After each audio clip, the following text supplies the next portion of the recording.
Joining us now is Royal Commentator Angela Mollard and News Corp columnist Louise Roberts. Ladies, welcome. Angela, it's been reported this week that King Charles will be requiring surgery and the Queen is, of course, playing an important support role. What's the latest? That's right, Caroline. We heard that news earlier in the week, of course, 90 minutes after news of the Princess of Wales. What's happened in the last little while? On Friday, the King and Queen flew to Sandringham from Scotland. They arrived there. The Queen the day before had done, she'd had an engagement where she was asked about the King's health. She said that he just wanted to get it done and to get on with business as usual. We don't know what day, what hospital the surgery is going to take place, but it's sometime this week. There will be a surgeon somewhere trying to get a good night's sleep. Absolutely. And Louise, as Angela alluded to, similarly, the Princess of Wales has had surgery and remains in hospital. Can you update us on this?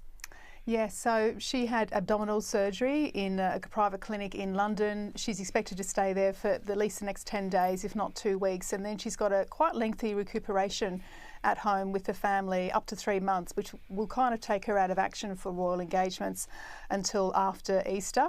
And it has created a bit of a situation because obviously with the King himself unwell and about to have surgery, the expectation would be for William to step up, of course, but he has to put his own family and his own wife first as well. So it's created this sort of vacuum of availability at the very top of the firm. Now, Angela, before we move on, there has been some commentary this week that the royal family has been more open than usual about these health matters. What has been the approach in the past? In the past, a long way back, we got no information. For instance, when the Queen was pregnant, we were never told that she was pregnant. We were only told, the public were only told that she would not be fulfilling duties until, 6 months down the track. So there was never any knowledge about it. I think where things have changed was in 2021, the Queen went into hospital, but Buckingham Palace didn't actually say she had. They had briefed a newspaper saying that she was not particularly well, was having some rest. And there was a lot of consternation at that stage that they weren't being as transparent as they could be. Now, of course, in recent times, we've seen great transparency from people like Fergie. Before that, of course, the Princess of Wales talked about having morning sickness. We now have the King and the Princess of Wales being more transparent about their health. We used to have things like the Duke of Edinburgh would have an infection, but there would be no specifics around it or no knowledge of how ill he was. I don't know whether on this occasion we will actually find out what particular surgery Kate has undergone, but I think we will get updates. And as when the King has his surgery, we'll certainly get updates. I think there's also an interest in broadcasting conditions that can prompt the public to take better care of their own health. The NHS has reported that they've had an 11-fold increase in searches on their website on prostate cancer as a result of the King's announcement. Well, if it does bring awareness, then that is an absolutely wonderful thing. Now, Louise, with both the King and the Princess of Wales being out of action at the same time, it has exposed this weakness, I suppose you would say, in this new slimmed-down royal family. That hasn't gone unnoticed, has it?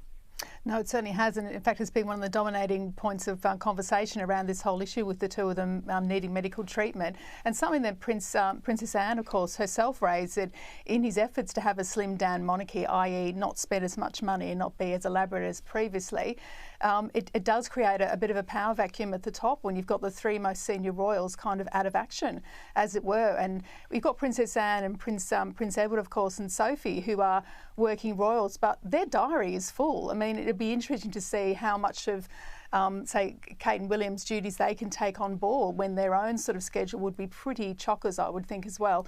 And, of course, Queen Camilla is doing her best in her usual never complain, never explain sort of way that she goes about things as well. So I do think it'll be quite interesting to see how this affects sort of Harry and Meghan as well. I mean, obviously the thing to do would have been for Harry not to go to that awards ceremony in Beverly Hills this week and say, I'm sorry, but my family comes first. I don't really want to be a legend of aviation. I'd rather go back and make sure my father's okay and my sister-in-law and, in fact, my brother. But, of course, he stayed in Beverly Hills. But really, in the current state, I don't think Charles expected that a slimmed-down monarchy would mean that all three of them would be off duty. And in fact, his youngest son wouldn't be part of the picture either.